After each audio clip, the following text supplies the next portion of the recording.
93 کی بات ہے غالباً یا 92 کی. نظام الدین تبلیغی مرکز سے میرے پاس یہ ہدایت آئی حضرت جی کی طرف سے کہ روس کی ایک پہلی جماعت آئی ہے، اگر آپ آ سکیں ایک مشورے کے لیے تو آ جائیں. مجھے منگل کے دن حضرت کا یہ خط ملا. میں جمعرات کے دن ندوے میں پڑھانے کے فوراً بعد دہلی کے لیے روانہ ہو گیا. وہاں پہنچا تو ملاقات ہوئی. معلوم ہوا کہ تاشقند کے مفتی اعظم اور دوسرے اور مسلم علاقوں کے علماء، نوجوان طلباء، ایک پوری جماعت آئی ہے، تقریباً 17-18 لوگوں کی پہلی جماعت. اور وہ اصل میں جو آئے ہیں وہ دعوت تبلیغ کا کام بھی سیکھنا چاہتے ہیں، سمجھنا چاہتے ہیں، اور اس کے علاوہ وہ ایک کام بھی، مقصد آنے کا یہ ہے کہ پورے ملک میں جو بڑے بڑے دینی ادارے چل رہے ہیں وہ ان کو دیکھیں اور ان کے طرز کو سمجھیں، تاکہ عوام کے تعاون سے اپنے ملک میں دین کی حفاظت کا کام وہ ہندوستانی علماء کے مشورے سے وہاں شروع کریں. تو حضرت جی نے فرمایا کہ ہم نے آپ کو اس لیے بلایا ہے کہ اگر آپ حضرت والد صاحب کی صحت اجازت دیں اور چھٹی مل جائے آپ کو ندوے سے، تو آپ ذرا ایک 8-10 دن کا سفر کر لیں اور ان کو ندوہ، دیوبند، سہارنپور اور جنوب کے 1-2 مدرسے ذرا دکھائیں اور ان کا ساتھ پورا دورہ کریں، تربیت بھی ان کو سمجھائیں اور مدارس کا نظام بھی دکھائیں. میری سعادت کی بات تھی. حضرت والد صاحب 1000 تکلیفوں میں ہوں، وہ کبھی انہوں نے ایک لمحے کے لیے بھی کسی بھی دینی مقصد کے لیے سفر سے، غیر حاضری سے نہیں روکا. میں ان کو ساتھ لے کر نکلا. مجھے سنانا صرف یہ ہے کہ جب پہلے دن کی ہم لوگ آپس میں تعلیم کے لیے بیٹھے تو قرآن مجید کا جب حلقہ لگا تو ان کے ساتھ جو نوجوان بچے تھے، کوئی 13 سال کا تھا، کوئی 16 سال کا تھا، اس طرح کے بچے تھے. کتنا بہترین قرآن پڑھا انہوں نے کہ روح وجد کر جائے. میں نے ان سے پوچھا مفتی اعظم سے، مفتی اعظم تاشقند وہ شہید کر دیے گئے، اللہ تعالیٰ ان کے ذریعے بلند فرمائے. میں نے ان سے پوچھا کہ ہم نے تو سنا کہ آپ کے ملکوں میں تو پچھلے 70-80 سال سے قرآن مجید کی ایک آیت کسی کے پاس اگر لکھی مل جاتی تھی تو وہ جیل چلا جاتا. سب مدرسوں میں تالے لگ گئے، مسجدوں میں سینما گھر کھل گئے، کلب کھل گئے، استبل بنا دیے گئے.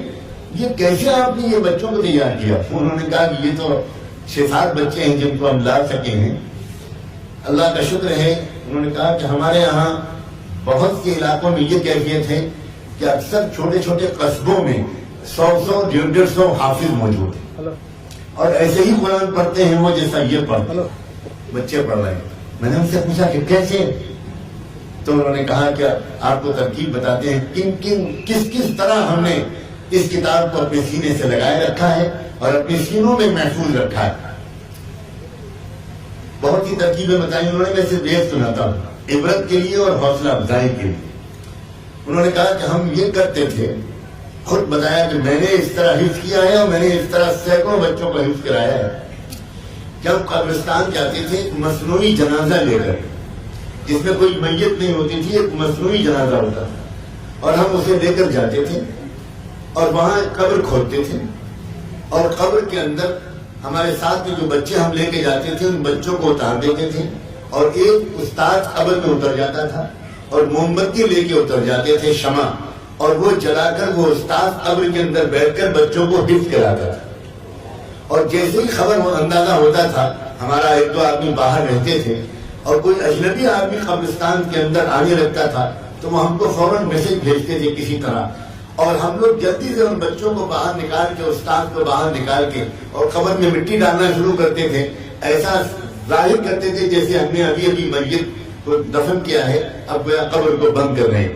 اور وہ انٹیلیجنس کے لوگ، اس طرح کے لوگ آتے تھے اور آ کر ہم سے کہتے تھے اچھا ہو گیا سب کچھ ٹھیک ہے، سب کچھ ٹھیک ہے، کوئی پریشانی تو نہیں، سب ہو گیا کام؟ جی ہاں سب ہو گیا، تھینک یو ویری مچ. اور وہ لوگ واپس چلے جاتے تھے.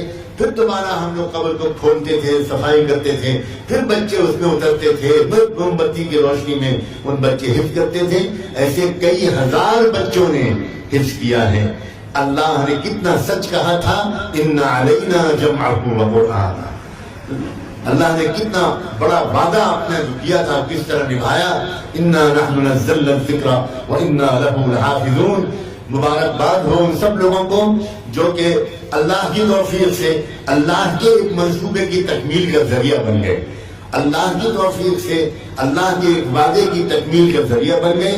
پڑھانے والوں کو بھی مبارک، پڑھنے والے بچوں کو بھی مبارک، مسابقہ میں حصہ لینے والوں کو بھی مبارک، اور ان سب کے والدین کو بھی مبارک. وآخر دعوانا ان الحمدللہ رب العالمین. وہ سب کا مالک ہے جس کا عرش معلا، اللہ اللہ ہے بس یا